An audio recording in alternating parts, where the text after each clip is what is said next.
وہ آج پھر اس گھر سے چلا گیا تھا جہاں اسے اپنا سانس بند ہوتا محسوس ہو رہا تھا۔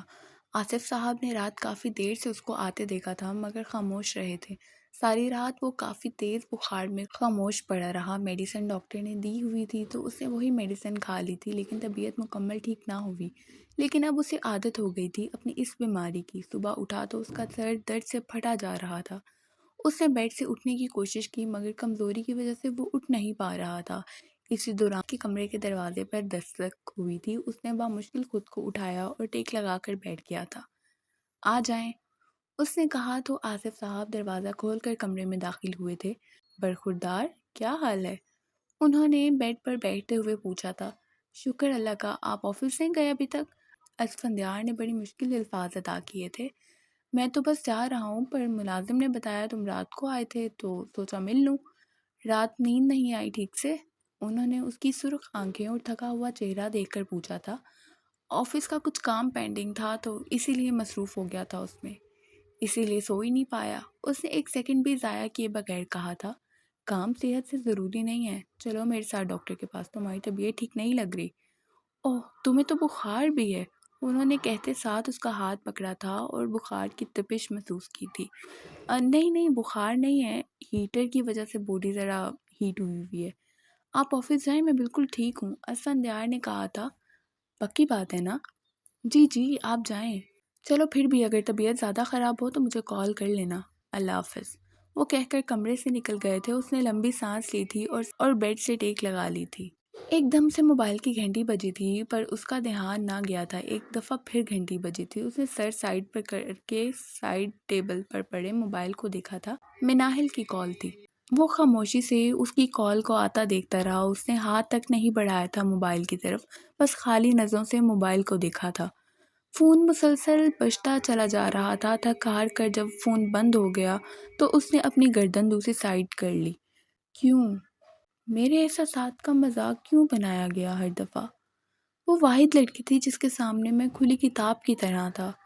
اسی نے مجھے رسوا کر دیا۔ مجھے لگا تھا شاید وہ بھی مجھ سے میری طرح محبت۔ اس نے 24 گھنٹوں میں دوسری دفعہ اپنے سامنے یہ اعتراف کیا تھا کہ اسے محبت ہے اس سے۔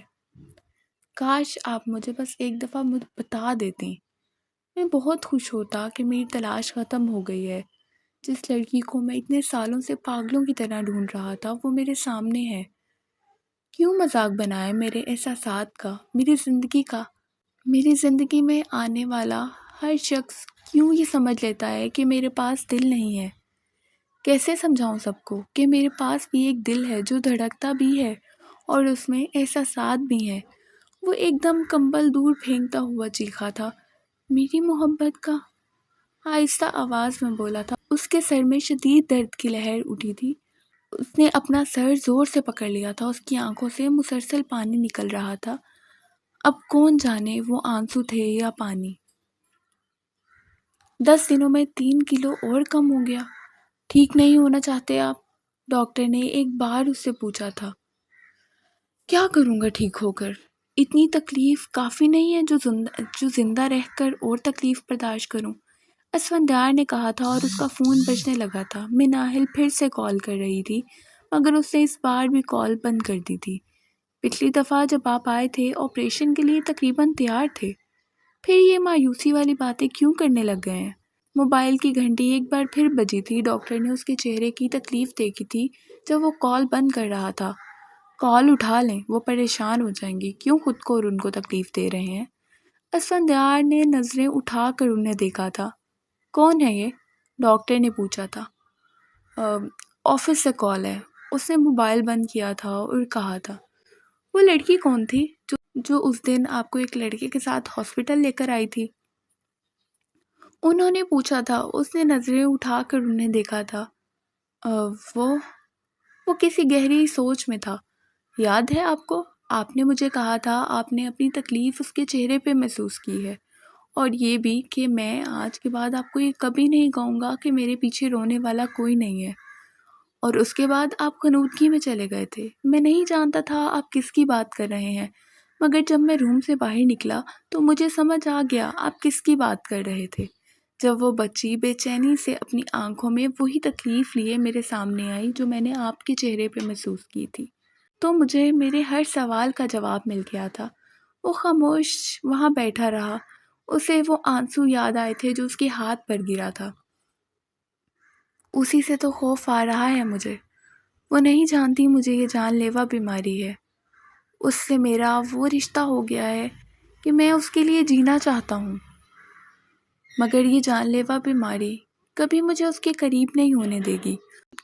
اس نے پانی کے گلاس پر انگلی پھیرتے ہوئے کہا تھا، آپ ٹھیک بھی تو ہو سکتے ہیں نا آپریشن سے؟ انہوں نے کہا تھا، کتنے % چانسز ہیں؟ 50% ہے نا؟ میں رسک نہیں لینا چاہتا۔ میری زندگی جتنی بھی ہے میں اس کا ایک ایک لمحہ ان کے ساتھ گزارنا چاہتا ہوں، ایک دوست بن کر۔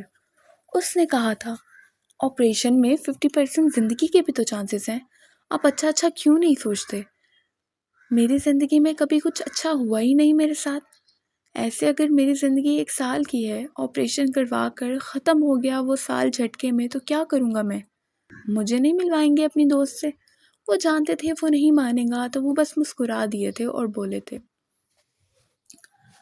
ضرور ملواؤں گا۔ اس نے بھی مسکرا کر کہا تھا، ایسوی بچے ایک بات میں کہوں گا، کبھی بھی رشتوں میں غلط فہمیوں کو مت آنے دینا۔ یہ غلط فہمیاں خوبصورت سے خوبصورت رشتے کو برباد کر دیتی ہیں۔ سامنے والے کو صفائی دینے کا موقع دیے بغیر اس کو غلط مت سمجھے گا کبھی بھی، کیونکہ اکثر آنکھوں سے دیکھا بھی غلط ہو سکتا ہے۔ فون پھر سے بجا تھا، کال اٹھاؤ اور بات کرو ان سے، یوں بھاگ کیوں رہے ہو؟ انہوں نے سمجھایا تھا۔ اس نے ایک نظر ان کو دیکھا تھا، پھر اپنے فون پہ چمکتے اس کے نام کو، گھر جا کر بات کر لوں گا، ابھی کال کی تو وہ سمجھ جائیں گی میں ٹھیک نہیں ہوں۔ وہ مسکرایا تھا اور اپنی فائل اٹھا کر روم سے نکل گیا تھا۔ میٹنگ ختم ہوئی تو سب خاموشی سے سلمان صاحب کے آفس سے باہر نکل رہے تھے۔ یہ اسفی کہاں ہے بھائی؟ حارث نے آگے جاتے ہوئے مناہل اور حاشر سے پوچھا تھا۔ حیرت ہے مناہل، تمہیں بھی نہیں پتا؟ تم لوگ تو ایک گھر میں رہتے ہو۔ حارث بولا تھا۔ مناہل کے چلتے قدم رکے تھے۔ تمہاری بات نہیں ہوئی ان سے؟ صبح سے کال کر رہے ہیں ہم دونوں، تو محترم غائب ہیں۔ کال تو اس نے بھی بہت کی تھی، مگر یہ بات کسی کو بتائی نہیں تھی۔ مجھے لگتا ہے میچ ہوگا تو اسی لیے شاید چھٹی کر لی ہو، ورنہ سلمان صاحب بھی تو پوچھتے اس کا۔ حاشر بولا تھا۔ خیر چل، وہ فائل نکال دے مجھے۔ وہ دونوں آگے کی طرف بڑھے تھے اور بولے تھے۔ مناہل کا موبائل بجنے لگا تھا۔ اس نے فوراً موبائل دیکھا کہ شاید اسفندیار نے اس کی کال دیکھ کر کال بیک کر لی ہو، مگر کال سلمان صاحب کی تھی۔ اس نے منہ بنا کر واپس ان کے آفس کا رخ کیا تھا۔ نوک کر کے اندر داخل ہوئی تھی۔ جی سر، ایک نیو ہائرنگ کی پوسٹ لگا دیں بنا کر انسٹاگرام پر، انہوں نے کہا تھا۔ New hiring? اس نے ناسمجھی سے پوچھا تھا۔ جی اسفندیار نے جاب چھوڑ دی ہے نا؟ ان کے الفاظ کسی بجلی کی طرح اس پر برسے تھے۔ اسے لگا تھا شاید اس نے غلط سنا تھا۔ کیا؟ وہ بولی تھی کہ شاید اس نے غلط سنا تھا، مگر نہیں، وہ سچ میں جاب چھوڑ چکا تھا۔ مگر کیوں اور کب؟ کیا حارث اور حاشر یہ سب جانتے تھے؟ نہیں۔ وہ خالی آنکھوں سے زمین کو گھورتی ہوئی روم سے باہر نکلی تھی۔ ہاتھ میں پکڑے موبائل کو دیکھا تھا جو خاموش تھا۔ وہ اسے کال کیوں نہیں کر رہا تھا؟ وہ تو اس کی کال پہلی بیل پر اٹھا لیتا تھا۔ یا اللہ، وہ ٹھیک ہوں۔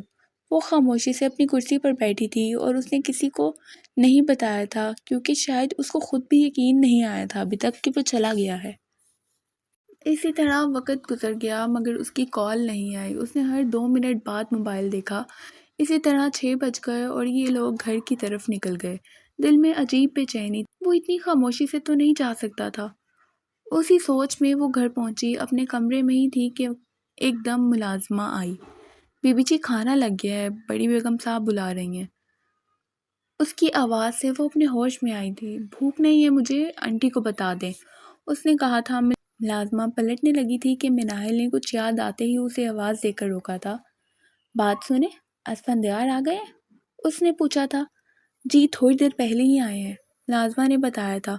اس کی تو جیسے جان میں جان آ گئی تھی۔ شکر، اس نے دل میں شکر ادا کیا تھا۔ ہلکی ہلکی بھوک لگ رہی ہے، تھوڑا سا کھانا کھا لیتی ہوں، وہ کہتی ہوئی ملازمہ سے بھی آگے ہو کر نیچے کی طرف پڑی تھی۔ وہ ٹیبل پر ہی موجود تھا جب وہ وہاں پہنچی، مگر اس نے اس کو دیکھا ہی نہیں تھا۔ وہ خاموشی سے بیٹھ گئی تھی۔ بیٹا کیا ہوا آپ کی طبیعت کو؟ آفس سے سیدھا آتے ہی آج آپ اپنے کمرے میں چلی گئی؟ فاطمہ بیگم نے پوچھا تھا۔ اس نے نظریں اٹھا کر اس کو دیکھا تھا۔ انٹی وہ بس تھوڑا سر میں درد تھا، اس نے کہا تھا۔ صدف؟ اس نے اسے پکارا تھا۔ مناہل کو لگا تھا وہ دوبارہ سانس نہیں لے پائے گی۔ اس نے سر اٹھا کر اسے دیکھا تھا۔ وہ اسے ہی دیکھ رہا تھا، یعنی وہ اس سے ہی مخاطب تھا، یعنی وہ سچ جان چکا تھا۔ مناہل کا دل چاہ رہا تھا اسی وقت زمین پلٹے اور وہ اس میں سما جائے۔ ایک تو بھائی آپ نہ ناول پڑھ پڑھ کر پاگل ہو چکے ہیں۔ ان کا نام مناہل ہے، صدف نہیں، عائشہ نے کہا تھا۔ اب یہ صدف ہے یا مناہل یہ تو وہ خود ہی بتا سکتی ہیں۔ مناہل وہاں سے بھاگ جانا چاہتی تھی۔ ارے بھائی کچھ بھی، ہم سب کو پتا ہے ان کا نام مناہل ہے۔ عائشہ اس بات کو مذاق میں لے کر بولی تھی اور ہنسنے لگی تھی۔ بیٹا کھانا کیوں نہیں کھا رہے؟ بس کھا لیا میں کپڑے پریس کر لوں صبح کے لیے۔ اسے سر اٹھانے کی ہمت نہیں کی تھی، بس کہا تھا اور اٹھ کر چلی گئی تھی۔ اس کی نظروں نے دور تک اس کا پیچھا کیا تھا۔ اس کی نظروں سے اوجھل ہوتے ہی وہ وہاں سے اٹھ گیا تھا۔ کمرے کا دروازہ بند کر کر وہ اسے ٹیک لگائے کھڑی ہو گئی تھی۔ شرمندگی، ندامت، سب نے اسے آ گھیر لیا تھا۔ وہ سچ جان چکا تھا۔ میں کیا کہوں گی ان سے؟ اوہ خدایا! وہ اسٹڈی ٹیبل پر بیٹھی تھی۔ اس سے پہلے کہ وہ کچھ اور بڑبڑاتی اس کی نظر اس ڈبے پر گئی تھی جو بک شاپ والے نے اسے دیا تھا۔ اس نے وہ ڈبہ کھولا تھا اور اس میں ایک بہت خوبصورت کالا گلاب تھا اور ایک پیپر تھا۔ اس نے وہ پیپر نکالا اور اس کو پڑھنے لگی تھی، اور جیسے جیسے وہ الفاظ پڑھ رہی تھی اسے اپنا سانس ایک بار پھر سے رکتا محسوس ہوا تھا۔ السلام علیکم۔ میں نہیں جانتا جب کسی کو کچھ کہنا ہو تو کن الفاظوں کا استعمال کرنا چاہیے۔ میں نہیں جانتا جب یہ خط آپ تک پہنچے گا میں کہاں ہوں گا، پتہ نہیں اس دنیا میں بھی ہوں گا یا نہیں، پر ہاں اگر میں آج زندہ ہوں تو اس کے پیچھے سب سے بڑا ہاتھ آپ کا ہے۔ میں جینا چھوڑ چکا تھا، ایک دفعہ تو اپنی جان بھی لینے کی کوشش کی، پر افسوس بچ گیا۔ پر شاید میں یہ کوشش پھر سے کرتا، پر پھر میری زندگی میں آپ آئیں اور میں نے جینا شروع کیا۔ آپ بھی سوچ رہی ہوں گی میں کیا بکواس کر رہا ہوں، پر یہ میری زندگی کا سب سے بڑا سچ ہے۔ میں نہیں جانتا آپ کون ہیں، کیسی ہیں، کہاں ہیں، پر مجھے عشق ہے آپ کے لفظوں سے۔ مجھے نئی زندگی دینے کا شکریہ ان سب تبدیلیوں کے لیے جو آج مجھ میں ہیں۔ یہ خط میں 8 دسمبر 2021 کو لکھ رہا ہوں۔ پتہ نہیں یہ آپ تک کتنے مہینوں یا سالوں تک پہنچے گا۔ مناہل نے موبائل پر تاریخ دیکھی تھی۔ آج 25 جنوری 2025 تھا۔ میرے ہاتھ کانپ رہے ہیں یہ سب لکھتے ہوئے، اور یہ سوچ کر کہ جب آپ کے ہاتھ میں ہوگا یہ خط، یقیناً میں اس وقت اپنے آپ کو اس دنیا کا خوش قسمت ترین انسان سمجھوں گا۔ اسفندیار احمد خان۔ وہ ہل نہیں پائی تھی، اسے لگا تھا وہ جم چکی ہے اور کبھی ہل نہیں پائے گی۔ وہ کتنے ہی گھنٹوں اسے یوں پکڑے بیٹھی رہی۔ ایک دم اسے گھٹن سی محسوس ہونے لگی تو وہ پیپر پکڑے کمرے سے باہر نکلی تھی۔ کچن سے پانی پی کر وہ واپس اپنے کمرے میں آئی تھی۔ 2 بج چکے تھے۔ ایک دم موبائل کی لائٹ آن ہوئی تو اس نے ٹائم دیکھا تھا۔ دوپٹہ اتار کر بیڈ پر رکھا تھا اور وضو کرنے چلی گئی تھی۔ وضو کر کے تہجد کے نوافل ادا کیے تھے اور کافی دیر جانماز پر بیٹھی رہی تھی۔ وہ مجھے اچھا نہیں لگنا چاہیے، نامحرموں کو اتنا اچھا لگنے کا حق نہیں ہوتا۔ میرے اللہ میری مدد فرمائے۔ میری کیوں جان نکلتی جا رہی ہے؟ مجھے تو نہیں کرنا تھا یہ سب، کسی کو اتنا پسند، مجھے تو نہیں کرنا تھا نا کسی کو اتنا پسند۔ محبت لفظ نہیں، یہ وہ زہر ہے جس کو کھاتے ہی انسان مر جاتا ہے، جیسے میری سارا مر گئی۔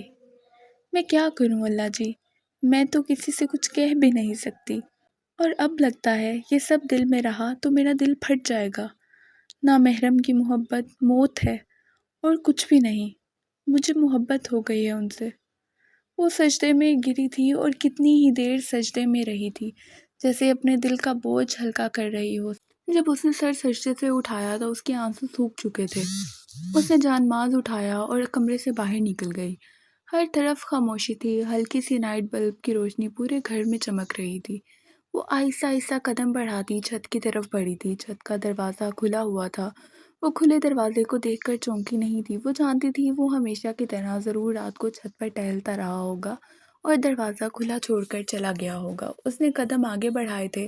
ٹھنڈی ہوا نے اس کا استقبال کیا تھا۔ اس نے چھت کا جائزہ لیا تھا کہ کہیں وہ چھت پر تو نہیں، لیکن چھت بالکل خالی تھی۔ وہ پرسکون ہوئی تھی اور چھت کے سیدھے ہاتھ کے کنارے کے پاس کھڑی ہو گئی تھی، جہاں سے پہاڑوں کا خوبصورت منظر نظر آتا تھا۔ وہ اپنی ہی کس سوچ میں گم تھی جب وہ چائے کے 4 کپ ٹرے میں رکھے چھت پر داخل ہوا تھا۔ وہ اس کی موجودگی سے انجان تھی۔ وہ آہستہ سے اس کے برابر کھڑا ہوا تھا۔ مناہل نے کسی کی آڑ محسوس کی تو ایک دم گھبرا کر اپنے دائیں جانب دیکھا تھا۔ وہ اسے نہیں دیکھ رہا تھا، وہ تو دور ان پہاڑوں کو دیکھ رہا تھا۔ وہ کچھ پل کے لیے اس سے نظریں نہیں ہٹا پائی تھی۔ اسفندیار نے گردن موڑ کر اسے دیکھا تھا۔ اس کی آنکھوں کی نمی اس نے اس اندھیرے میں بھی محسوس کر لی تھی، جسے دیکھ کر وہ سارا غصہ بھول چکا تھا جو پچھلے ایک دن سے تھا۔ چائے پئیں گی؟ ان سارے سوالوں پر لعنت بھیج کر وہ بولا تھا اور ڈش سامنے کی تھی۔ مناہل نے اس کے ہاتھ میں پکڑی ڈش کو دیکھا تھا۔ اس میں موجود 4 چائے کے کپ دیکھ کر اس نے واپس اس کو دیکھا تھا۔ اس نے سر جھکا کر اپنی انگلیاں مروڑتے ہوئے اس کا نام پکارا تھا۔ ہاں، اس نے اس کو اسفندیار کی جگہ اصفی کہا تھا، سب کی طرح، پہلی دفعہ۔ اس کو پہلے کبھی یہ نام اتنا خوبصورت نہیں لگا تھا۔ آج وہ اس سے اس کی جان بھی مانگ لیتی تو اسفندیار خان خوشی خوشی اپنی جان بھی دے دیتا۔ کیا ہوا؟ نہیں پینی چائے؟ اس نے ڈش میز پر رکھی تھی۔ اس سے پہلے وہ ڈش اس کے ہاتھوں سے گرتی اور ساتھ ہی کرسی کھینچ کر بیٹھ گیا۔ I'm sorry۔ وہ دھیمی آواز میں بس اتنا ہی بولی تھی۔ اس نے ایک لمبا سانس لیا تھا۔ بیٹھیں؟ اسفندیار نے اسے بیٹھنے کا اشارہ کیا تھا۔ وہ اس سے کچھ بھی پوچھنے کا ارادہ اس کی آنکھوں کی نمی دیکھ کر پہلے ہی ترک کر چکا تھا۔ انسان کبھی ان حالات کی زد میں آ جاتا ہے کہ اگر وہ اپنے دل کا غبار نہ نکالے تو اس کا دل پھٹ جاتا ہے۔ میرے پاس وہ سب کہنے کے لیے سارا کے سوا کوئی نہیں تھا۔ آپ کو پتہ ہے، وہ کہا کرتی تھی، مناہل میرے بعد تیرا کیا بنے گا؟ ابھی تو میں ہوں تجھے سننے کے لیے، لیکن میرے بعد کوئی نہیں ہوگا۔ شاید اسے اپنے جلدی چلے جانے کا علم تھا، اس لیے ایک دن اس نے کہا اپنے دل کی باتوں کو ایک پیج پر لکھ کر اسے آگ لگا دیا کرو، تمہیں سکون ملے گا۔ میں نے ایسا ہی کرنا شروع کر دیا۔ شام میں ساری باتیں اس سے کرتی اور رات کو ایک صفحے پر لکھ دیتی، لیکن مجھے کبھی بھی وہ صفحہ جلانے کی ضرورت نہیں پڑتی، کیونکہ اس کو لکھ کر ہی مجھے اپنے اندر سکون اترتا محسوس ہوتا۔ وہ کرسی کھینچ کر بیٹھی تھی اور کہنے لگی تھی۔ وہ خاموشی سے اس کا چہرہ دیکھ رہا تھا اور اسے سن رہا تھا۔ یہ وہی جگہ تھی جہاں بیٹھے اسفندیار نے اس کو اپنی کہانی بتائی تھی اور آج اسے وہ اپنی داستان سنا رہی تھی۔ ایک دن ان سب صفوں کو ملا کر میں نے ایک کہانی میں تبدیل کر دیا، مگر سارا اس بات سے انجان تھی، نہ جانے اس کو کب اس کی خبر ملی۔ پھر اس نے میری کتاب مجھے بتائے بغیر پبلش کروا دی۔ مجھے جب معلوم ہوا تب تک بہت دیر ہو چکی تھی۔ وہ کتاب آگ کی طرح پھیل چکی تھی۔ آپ کو پتہ ہے، میں اس بات پر سارا سے پہلی بار پورے ایک دن کے لیے ناراض ہوئی تھی، اور یہ ہماری اب تک کی سب سے لمبی لڑائی تھی۔ آہستہ آہستہ مجھے اپنی زندگی خالی محسوس ہونے لگی، کیونکہ میں نے لکھنا چھوڑ دیا تھا۔ اس سب کے بعد میں بے چین رہنے لگی تھی۔ مجھے لکھنا اپنی ضرورت لگنے لگا تھا۔ پھر آہستہ آہستہ میں پھر سے لکھنے لگی۔ پھر ایک دن مجھے کسی نے کہا، تمہارے اندر اتنا شور ہے، ہم نہیں جانتے تھے۔ میں ذرا حیران ہوئی کہ وہ کیوں ایسا کہتے ہیں۔ پھر مجھے پتہ چلا لوگوں کا ماننا ہے کہ انسان کے اندر جو کچھ چل رہا ہو وہ وہی سب لکھتا ہے۔ میں ڈر گئی تھی کہ میں دنیا والوں کے سامنے کھلی کتاب کیسے ہو سکتی ہوں، کیونکہ میں جتنا بھی اس بات سے انکار کرتی، آخر کو تھا تو یہ سچ ہی۔ میں اپنے اندر کا شور لکھنے لگی تھی، لیکن تب تک میں اتنا آگے پہنچ چکی تھی کہ میں لکھنا چھوڑ نہیں سکتی تھی۔ اس لیے میں نے اپنا وہ نام استعمال کیا جس نام سے میرے گھر والے مجھے پکارتے تھے۔ میں یہ سب چھپانا نہیں چاہتی تھی، بس کسی کو بتانا نہیں چاہتی تھی۔ مجھے معاف کر دیجیے گا، میرا اس سب کے پیچھے کوئی غلط مقصد نہیں تھا۔ گہری سانس لے کر وہ خاموش ہو گئی تھی۔ مناہل، آپ جانتی ہیں، میں اکثر سوچتا تھا وہ کیا ہے جو ہمیں ایک جیسا ہے؟ مجھے کیوں ہر بار آپ اپنے جیسی وہ واحد لگتی تھیں؟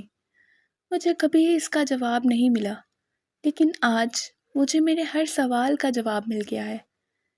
ہاں، گلہ ہے مجھے آپ سے، آپ اعتبار نہ کر پائیں میرا، مگر میری زندگی میں جو آپ کا مقام ہے وہ تو میں کتنی دفعہ شاید آپ کے سامنے بیان کر چکا ہوں پہلے ہی، لیکن تب وہ سب میں نے مناہل کو بتایا تھا، جو آپ کی طرف سے تو پتہ نہیں پر میری ایک بہترین دوست ہے۔ لیکن آج میں اپنے آپ کو وہ خوش قسمت انسان سمجھ رہا ہوں، آپ کو اپنے سامنے پا کر، جس کو خدا نے دنیا کی ہر نعمت تحفے میں دے دی ہو۔ وہ سر جھکائے اپنی انگلیاں مسلتے ہوئے بولنے لگا تھا۔ مناہل کے پورے جسم میں شدید سردی کی لہر دوڑی تھی۔ اس نے اپنے آنسو صاف کر کے سامنے بیٹھے اس شخص کو دیکھا تھا۔ میرے سامنے وہ انسان ہے جس کی وجہ سے میں آج زندہ ہوں۔ میں کبھی سوچ بھی نہیں سکتا تھا میرا خدا مجھ بد نصیب پر اتنا مہربان ہوگا۔ میں ساری زندگی بھی سجدے میں گزار دوں تو اس کا شکر ادا نہیں کر سکتا۔ مناہل کو لگا تھا وہ دوبارہ سانس نہیں لے پائے گی۔ وہ شخص اس سے ملنے پر اپنے رب کا شکر ادا کر رہا تھا۔ اس کی آواز بھی نم تھی۔ سارا، مناہل، میں مر جاؤں گی اس کے بغیر۔ وہ تو کہتا تھا محبت کرتا ہے مجھ سے، پھر کیوں چھوڑ گیا مجھے بیچ راستے میں؟ سارا کی آواز اور چیخیں اسے اپنے ارد گرد گونجتی محسوس ہوئی تھیں۔ اسفندیار بول رہا تھا کچھ، مگر اس سے وہ سنائی نہیں دے رہا تھا۔ ایک دم اس کا سانس اکھڑنے لگا اور وہ کرسی سے اٹھ کر تیز تیز چکر لگانے لگی۔ اسے اپنے سینے میں عجیب سی تکلیف محسوس ہونے لگی۔ اسفندیار نے اس کو اس حالت میں دیکھا تو فوراً اس کی طرف بڑھا۔ مناہل، آپ ٹھیک ہیں؟ طبیعت ٹھیک ہے آپ کی؟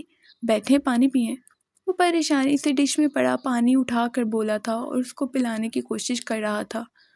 نیچے نیچے میڈیسن کمرہ، وہ ٹوٹے پھوٹے الفاظوں میں کہنا چاہ رہی تھی۔ اسفندیار پہلے نیچے کی طرف بھاگا، لیکن دروازے تک جا کر اس نے پیچھے دیکھا تو وہ اسے اکیلا کیسے چھوڑ کر جا سکتا تھا۔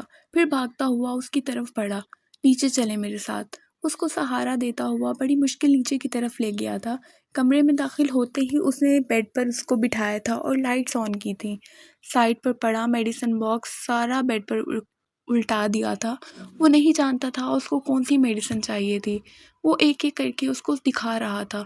آپ ہاسپٹل چلیں، آپ کی طبیعت بہت خراب ہے، اس نے پریشانی سے کہا تھا۔ اس کے ہاتھ پاؤں پھول رہے تھے۔ یہ اس نے ایک میڈیسن کی طرف اشارہ کیا تھا۔ پانی، وہ پانی مانگا تھا اور پانی مانگا تھا۔